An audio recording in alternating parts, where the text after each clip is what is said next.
Yan, nakikita nyo ba yan? Nasaan ako? Nasa aeroplano. Pero ito, memories na lang to, throwback. Wala lang, namimiss ko lang ang Pilipinas. Tingnan makikita ko itong video to. Naalala ko yung bakasyon namin last year. Ito yung pag sumilip ka sa aeroplano, excited na excited ka na. Nauwi ka ng Pilipinas. Pero ang senaryo ito, pababa aeroplano ng Doha. Ito yung airport ng Doha. Ang ganda airport nila.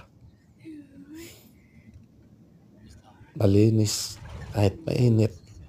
Malamig ang aircon sa loob ng airport. Yan, pag lumalatag na yung gulong sa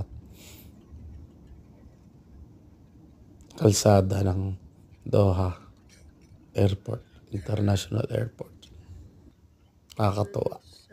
Tapos, pagko-connecting flight ka papunta ng Pilipinas, kakamiss. Tuwing makikita ko talaga itong video to, natutuwa ako. Kahit hanggang tingin na lang. Dahil siyempre, kailangan magtrabaho, kailangan bumalik sa pinanggalingan.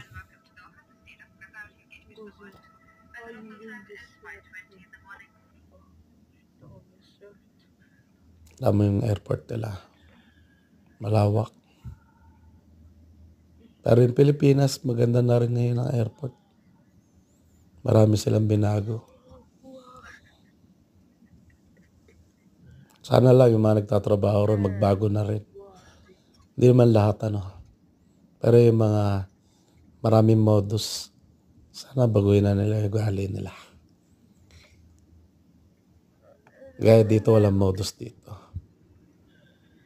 Yun lang. Thank you.